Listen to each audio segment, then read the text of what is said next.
देश में लोकसभा चुनाव के लिहाज से उत्तर प्रदेश बेहद अहम राज्य माना जाता है, क्योंकि यहाँ पर सबसे ज्यादा 80 लोकसभा सीटें हैं और यहाँ पर सबसे ज्यादा सीट हासिल करने वाली पार्टी की अहमियत बढ़ जाती है। प्रदेश के संभल लोकसभा सीट की अपनी अलग ही पहचान है। लोकसभा चुनाव 2024 के तीसरे चरण में उत्तर प्रदेश में जिन सीटों पर मतदान होना है, उनमें एक सीट संभल की भी है। ये यूपी के पूर्व मुख्यमंत्री और समाजवादी पार्टी के संस्थापक मुलायम सिंह यादव की कर्म भूमि रही है। संभल सीट पर यादव बिरादरी का खासा दबदबा माना जाता है। यहाँ की करीब आधी आबादी मुस्लिम है। यहाँ से मुलायम सिंह यादव समेत 6 सांसद यादव बिरादरी से चुने जा चुके हैं।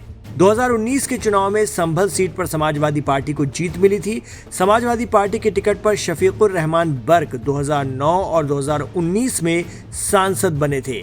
1977 में बनी इस लोकसभा सीट पर अब तक सिर्फ एक बार बीजेपी को जीत मिली है। 2014 में जब मोदी लहर में बीजेपी अपने दम पर उत्तर प्रदेश में 80 में से 71 सीटें जीती थी, तभी यहाँ भी कमल खिला था। हालांकि 2019 में बीजेपी जीत दोहराने में नाकामयाब रही। 1977 से 2014 तक सबसे ज्यादा 4 बार सांसद समाजवादी पार्टी के रहे। इस बार बीजेपी यहां जीत दोहराने की कोशिश में जुटी है, लेकिन समीकरण क्या है?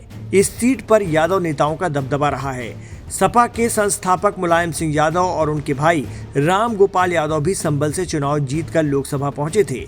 संभल लोकसभा सीट में जो 5 विधानसभा क्षेत्र आते हैं, उनमें कुंदरकी, बिलारी, असमोली और संभल में सपा का कब्जा है, जबकि चंदौसी सीट बीजेपी के पास है। यहाँ से यूपी की माध्यमिक शिक्षा मंत्री गुलाबो देवी विधायक हैं। बीजेपी को यहां जब 2014 के लोकसभा चुनाव में जीत मिली थी, तो उसके उम्मीदवार सत्यपाल सिंह सैनी ने शफीकुर रहमान बर्क को हराया था। हालांकि तब भी जीत का अंतर सिर्फ 5000 वोटों का रहा था। लेकिन 2019 के लोकसभा चुनाव में शफीकुर रहमान बर्क ने समाजवादी पार्टी के टिकट पर चुनाव लड़ते हुए परमेश्वर लाल सैनी को 1,74,000 वोटों से हरा दिया था। इस बार भी बीजेपी ने यहां से परमेश्वर लाल सैनी को ही टिकट दिया है। संभल लोकसभा सीट पर 50% मुस्लिम आबादी है। यहाँ कुल मतदाता करीब 19 लाख हैं। समाजवादी पार्टी ने इस बार भी यहाँ से शफीकुर रहमान बर्क को टिकट दिया था, लेकिन उनके निधन के बाद उनके पौत्र जियाउर रहमान बर्क को उम्मीदवार बनाया गया है। मुसलमानों के अलावा इस लोकसभा सीट पर 10% यादव आबादी भी है और समाजवादी पार्टी को इन दोनों समुदायों से एक बार फिर समर्थन मिलने की उम्मीद है। इस सीट पर अनुसूचित जाति के 2,75,000 मतदाता हैं। बीएसपी 2019 के आम चुनाव के विपरीत जब वो समाजवादी पार्टी और राष्ट्रीय लोकदल के साथ गठबंधन में थी, इस बार अकेले चुनाव लड़ रही है। मायावती की पार्टी बीएसपी ने संभल लोकसभा सीट से शौलत अली को मैदान में उतारा है।